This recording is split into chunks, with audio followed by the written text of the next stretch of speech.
സംഭരിച്ച നെല്ലിന്റെ വില കിട്ടിയില്ല. കാർഷിക ഉപകരണങ്ങളുമായി കർഷക മോർച്ചയുടെ കളക്ടറേറ്റ് മാർച്ച്. മാറി മാറി ഭരിച്ച സർക്കാരുകൾ കർഷക വഞ്ചന തുടരുകയാണെന്ന് മാർച്ച് ഉദ്ഘാടനം ചെയ്ത BJP സംസ്ഥാന വൈസ് പ്രസിഡന്റ് C. കൃഷ്ണകുമാർ പറഞ്ഞു.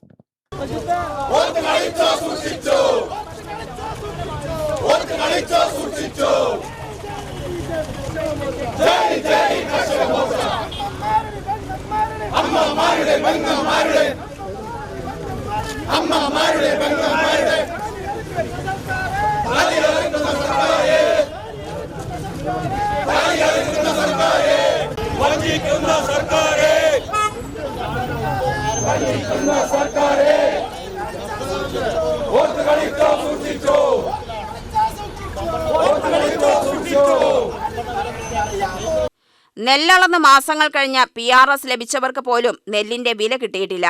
നെല്ലിന്റെ വിലയായ കേന്ദ്രവിഹിതം കിട്ടിയിട്ടില്ലെന്ന ആരോപണം അടിസ്ഥാനരഹിതമാണെന്നും വർഷങ്ങളായി കേന്ദ്ര സർക്കാർ നൽകിയ ഫണ്ട് വിനിയോഗത്തിന്റെ റിപ്പോർട്ട് സർക്കാരുകൾ കേന്ദ്രത്തിന് സമർപ്പിച്ചിട്ടില്ല എന്നും C. കൃഷ്ണകുമാർ പറഞ്ഞു. ഇതെന്തുകൊണ്ടാണെന്ന് സർക്കാർ വ്യക്തമാക്കണം. മുഖ്യമന്ത്രിയും പരിവാരങ്ങളും സുഖസമൃദ്ധ ഭക്ഷണം കഴിക്കുമ്പോഴാണ് അന്നം നൽകാൻ അധ്വാനിച്ച കർഷകർ പട്ടിണി കിടക്കുന്നത്. കർഷകരെ കടക്കാരാക്കുന്ന നയമാണ് സർക്കാർ സ്വീകരിക്കുന്നതെന്നും C. കൃഷ്ണകുമാർ പറഞ്ഞു.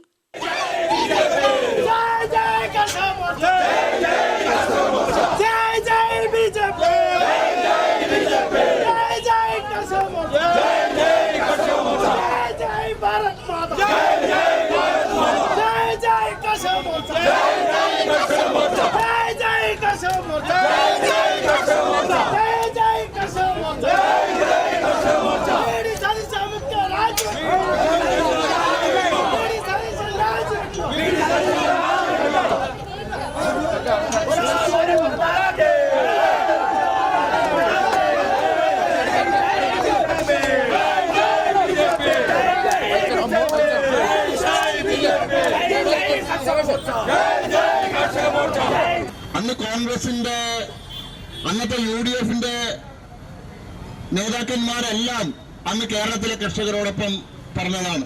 പിണറായി സർക്കാർ കർഷകരോട് നീതി കാണിക്കണം, നെല്ലിന്റെ സംഭരണ വില ഉടൻ നൽകണം.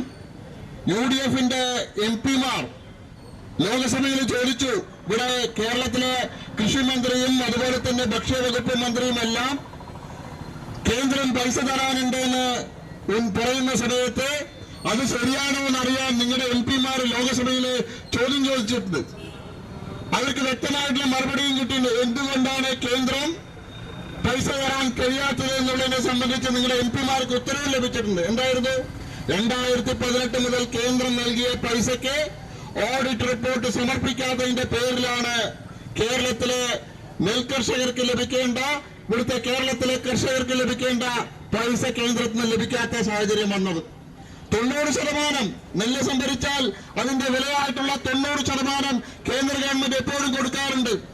കേന്ദ്രവും കേരളവും തമ്മിലുള്ള എഗ്രിമെന്റിന്റെ അടിസ്ഥാനത്തിൽ 10% തുക ഓഡിറ്റ് റിപ്പോർട്ട് ലഭിച്ച ശേഷം മാത്രമേ കൊടുക്കണ്ടൂ. ആ എഗ്രിമെന്റിലെ ക്ലോസിൽ കൃത്യമായിട്ട് പറയുന്നുണ്ട്. 2004 എഗ്രിമെന്റില് നെല്ല് സംഭരിച്ചാൽ 48 മണിക്കൂറിനുള്ളിൽ പൈസ കൊടുക്കാനുള്ള ഉത്തരവാദിത്വം സംസ്ഥാന സർക്കാരിനാണ്. നിങ്ങൾ കയ്യിൽ നിന്ന് എടുത്തു കൊടുക്കേണ്ട, അതും കേന്ദ്ര ഗവൺമെന്റ് വഴി കണ്ടിട്ടുണ്ട്. നാഷണലൈസ്ഡ് ബാങ്കുകളുടെ കൺസോർഷ്യം അവർ സംസ്ഥാന സർക്കാരിന് ലോൺ കൊടുക്കും. 4% പലിശ നിരക്കില് ആ ലോൺ എടുത്തുകൊണ്ട് കേന്ദ്ര വിഹിതം വരുന്നതുവരെ ഒരു ടെമ്പററി ലോൺ, ബ്രിഡ്ജ് ലോൺ എടുക്കാൻ സംസ്ഥാന സർക്കാരിന് അവകാശമുണ്ട്, അതിനുള്ള നിയമമുണ്ട്. പക്ഷേ കേരളത്തിൽ എന്താ ചെയ്യുന്നത്?